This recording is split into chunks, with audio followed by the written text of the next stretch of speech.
রাজনৈতিক বিপদ এমন একটা সময় ছিল, একজন বিএনপি নেতা এলাকায় সমাজসেবার যে কাজ করবে তারও উপায় ছিল না। পুলিশের ঝামেলা, এখানে কেন করছেন, এখানে কেন শামিয়ানা টাঙানো আছে, কেন আপনারা এখানে দেবেন, কি বলে শাড়ি কাপড় দেবেন, কেন ঈদ সামগ্রী দেবেন। এই প্রতি মুহূর্তে গ্রেপ্তারের আশঙ্কা নিয়েও আমরা দেখেছি এই অঞ্চলে আমাদের বিএনপির নেতৃবৃন্দ যারা রয়েছেন তারা সব সময় মানুষের পাশে থেকেছেন। কপিল ভাই অসংখ্যবার আমাকে নিয়ে এসেছেন, এস.এম. জাহাঙ্গীর সেও কাজ করেছেন। আরেকটা হচ্ছে প্রাকৃতিক বিপদ, করোনা, মানুষজন ঘর থেকে বেরোয় না, যারা নিম্ন আয়ের মানুষ, স্বল্প আয়ের মানুষ, তাদের খাবার নেই, হাহাকার। তখনও আমি দেখেছি কপিল ভাইকে, তারপরে আমাদের আমাদের এস.এম. জাহাঙ্গীরকে, এরা অনেক প্রোগ্রাম করেছে এই অঞ্চলে, তারা খাবার দিয়েছে মানুষকে।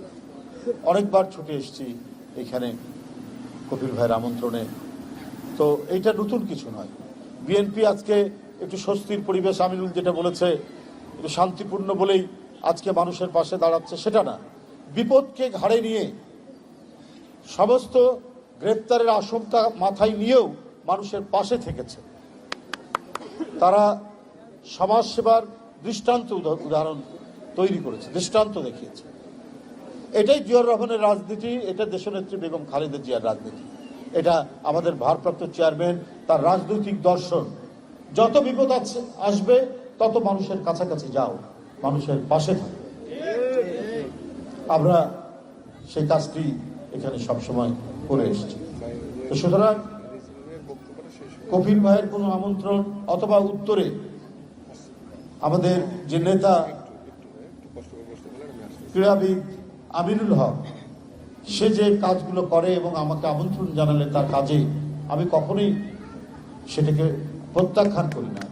কারণ আমি দেখেছি ও যখন এখানে দায়িত্বও নেই আমিনুল, তখনও দেখেছি জিয়াউর রহমানের শাহাদাত বার্ষিকী, আরাফাত রহমান কোকর মৃত্যুবার্ষিকী, ও মাদ্রাসায় গিয়ে কখনো খাবার দিচ্ছে, কখনো কাপড় দিচ্ছে, আর সবসময় কাজের মধ্যেই থাকে এবং ব্যাপক আকারে এখন তো করছেই। যারা কি বলে খতম দিচ্ছেন, কোরআন শরীফ খতম দিচ্ছেন ওই ছেলে, তাদেরকে বাইসাইকেল কিনে দিচ্ছে, তাই না? পাঁচ ওয়াক্ত নামাজ পড়ছেন এই রমজান মাসে। তো এটা তো ব্যতিক্রম ধর্মী কর্মসূচি বিএনপি করেছে। অনেক অপপ্রচার হয়, এখনো অনেক অপপ্রচার হচ্ছে। ওই যে মিডিয়া ট্রায়ালের কথা আমাদের নেতাও বলেছেন, মানে এই মিডিয়া ট্রায়ালের মুখোমুখি আমরা হচ্ছি। কিন্তু এই যে কাজগুলো, এই যে মানব হিতৈষী কাজগুলো এখানে আমাদের নেতৃবৃন্দ সবাই করছেন, এইটা আমরা মিডিয়ায় কখনো দেখি না। কে চাঁদাবাজি করলো, কে মারামারি করছে, হ্যাঁ আপনারা দেবেন। আমরা তো সংবাদপত্রের স্বাধীনতার জন্যই আমরা সংগ্রাম করছি। গণতান্ত্রিক সংগ্রাম তো শুধু নির্বাচন ভোট নয়, গণতন্ত্রের অনেকগুলো শর্ত আছে। বিচার বিভাগের স্বাধীনতা, ন্যায় বিচার পাওয়া, আইনের শাসন পাওয়া এবং সংবাদপত্রের স্বাধীনতা। কিন্তু যদি একতরফা বিএনপিকে অভিযুক্ত করে আদালতের বাইরে নিজেরা আদালত তৈরি করে, মিডিয়া আদালত তৈরি করে বিএনপিকে অপরাধীর কাঠ করায় দাঁড়ালে, ওটা হচ্ছে মিডিয়া ট্রায়াল। এটা হচ্ছে অন্যায়, এটা সঠিক নয়। হ্যাঁ, কেউ যদি বিএনপির নামে চাঁদাবাজি করে, দখলদারিত্ব করে, আমাদের সব সংবাদ যে আমাদের আসবে না, মানে আসে না, এটা তো ঠিক। আপনাদের মাধ্যমেই আমরা জানবো, মিডিয়ার মাধ্যমে, সংবাদ মাধ্যমে জানবো। তারপরে দেখবেন যে আমরা সেটা ব্যবস্থা নিচ্ছি কিনা।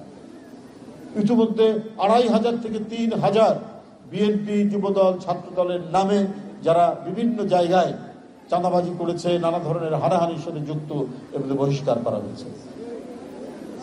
ভারপ্রাপ্ত চেয়ারম্যান তারেক রহমান এই ব্যাপারে অত্যন্ত জিরো টলারেন্স দেখিয়েছে। কোনো ক্ষমা নেই। রাজনীতি মানে হচ্ছে মানব কল্যাণ, মানুষকে শান্তি দেওয়া, মানুষকে স্বস্তি দেওয়া। শেখ হাসিনার আমলের কোন পুনরাবৃত্তি হোক, এইটা বিএনপি কখনো চায়নি, বিএনপি চায় না। বিএনপির উদাহরণই হচ্ছে মানুষকে শান্তিতে দেওয়া। জিয়াউর রহমানের সময়কে বলা হয় যে মানুষ ঘরের দরজা খুলে ঘুমাতে পারত।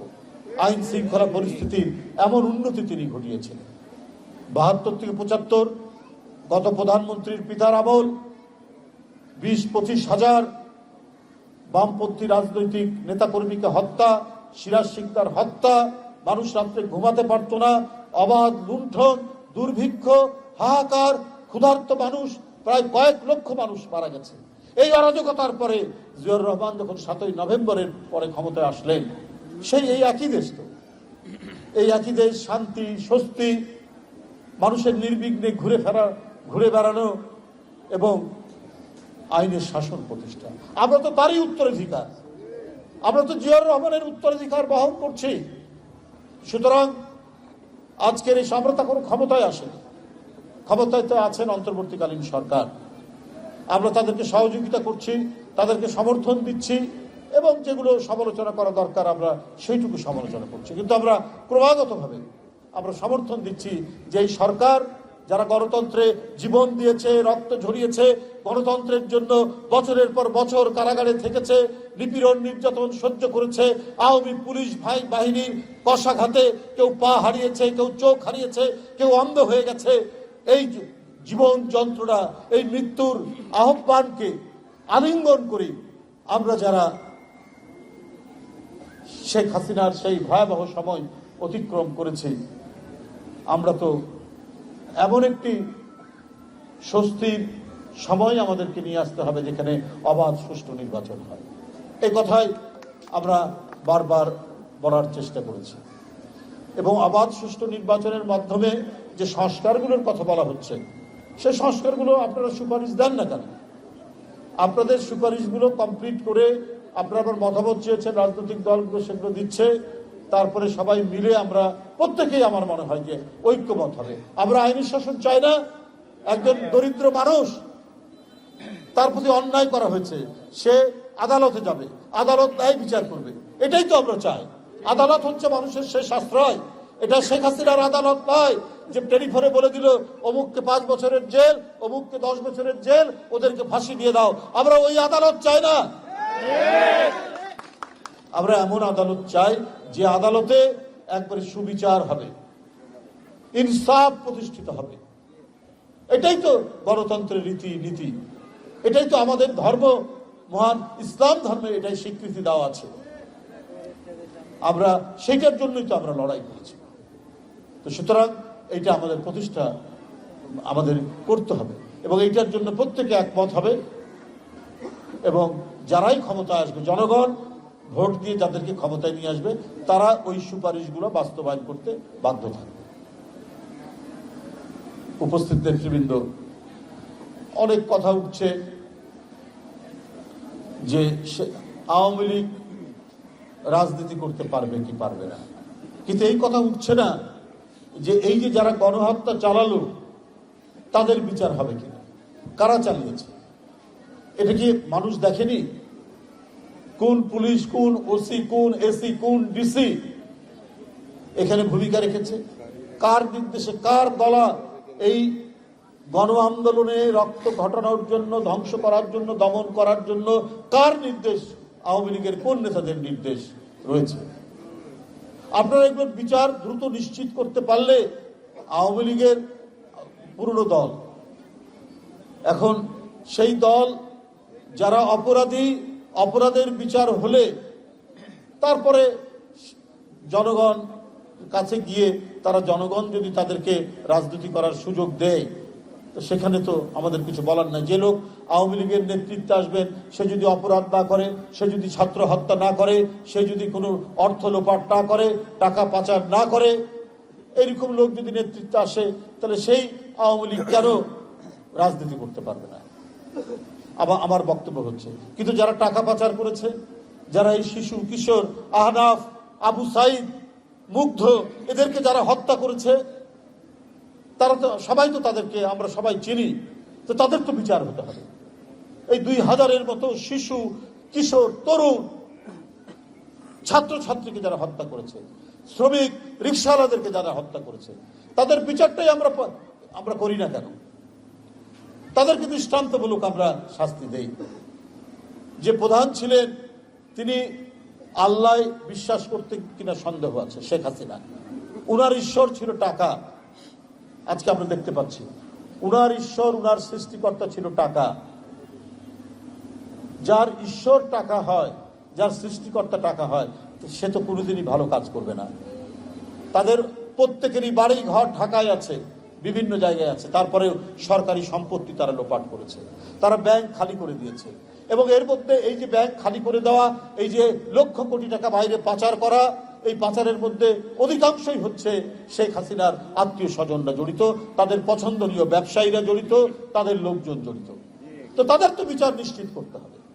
আসুন সবাই মিলে এই হত্যাকারী, যারা গণতন্ত্রকেও শুধু হত্যা করেনি, যারা প্রতিষ্ঠানকে ধ্বংস করেছে, যারা বাংলাদেশের স্বাধীনতাকে বিক্রি করেছে এবং এই স্বাধীনতা বিক্রি করে নিজের গদি আঁকড়ে রাখার জন্য যারা শিশু বাচ্চা থেকে শুরু করে তরুণ, কিশোর, রিকশাওয়ালা, শ্রমিক এদেরকে হত্যা করেছে, সেই বিচারটা আমরা নিশ্চিত করি।